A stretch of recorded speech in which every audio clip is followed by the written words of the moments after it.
थी भक्ति की। पिता की भक्ति करने से सूर्य बलवान होता है, माता की भक्ति करने से शनि बलवान होता है, भाई की भक्ति करने से मंगल बलवान होता है, भाभी की भक्ति करने से बुध बलवान होता है, और पत्नी की भक्ति करने से पति पहलवान होता है। क्या बात है। घर में घमासान नहीं होता है। सही मानना दीपक भैया के घरवाली को बस में बिठाकर ही आप कह सकते हो कि घरवाली बस में है। इसके अलावा कोई तरीका नहीं। ताली बजा दीजिए। बहुत बढ़िया। इसके अलावा कोई तरीका नहीं है। अगर आपकी पत्नी आपका कहना नहीं माने तो ध्यान देने की जरूरत नहीं है। किसी की भी पत्नी नहीं मानती है, इसका कोई इलाज नहीं। सही बता रहा हूँ भैया दीपक भैया, और न ज्ञान देने की जरूरत। एक दिन मैंने देखा मेरी श्रीमती जो है समोसा खोल के उसके अंदर का मसाला खा रही थी। तो मैंने कहा भाग्यवान, ये पूरा समोसा क्यों नहीं खा लेती?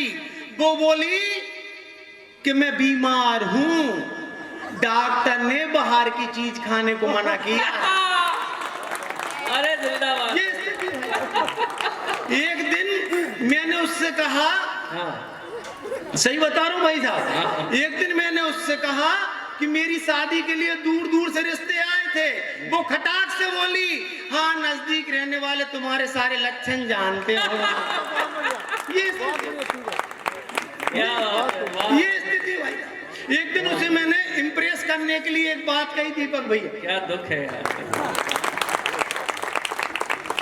एक दिन इम्प्रेस करने के लिए एक बात कही उससे कि मैं तुम्हारे लिए अपनी जान भी दे सकता हूँ। वो खटाक से बोली कि जान तो कोई भी दे सकता, तुम तो मेरे साथ जी के बताओ। ये स्थिति एक दिन हुआ क्या दीपक भैया?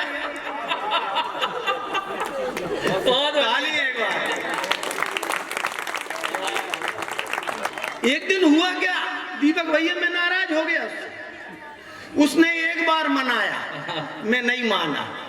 उसने 2 बार मनाया, मैं नहीं माना। उसने बार बार मनाया, मैं नहीं माना। तब उसने एक कवि को कविता के रूप में समझाया। उसने कहा कि एक बार रूठे तो रब रूठे।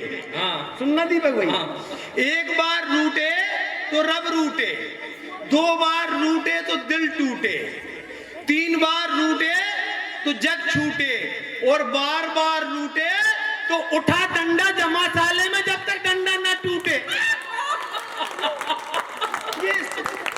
अच्छा, ये वही भाभियां ताली बजा रही है जो डंडा उठाती है।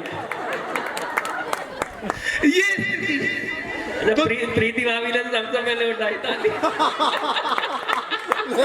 ये स्थिति दीपक भैया, जब ज्यादा घमासान हो गया तो मैंने कहा चल हट, तेरे जैसी 50 मिलेंगी।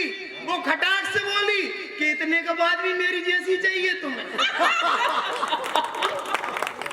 वाह भाई वाह। ये स्थिति मजा आ गया। ये स्थिति। पर इतने के बाद भी कहूंगा मैं भाई साहब दीपक भैया, इतने के बाद भी कहूंगा, अगर हमारे पति पत्नी के झगड़ा हो जाता है तो सही मानना भाई साहब, मैं उसके पास नहीं जाता, वो मेरे पास चल के आती है, और घुटने पे चल के आती है, और आके कहती है कि पलंग के नीचे से निकले आओ, अब नहीं मारूंगी।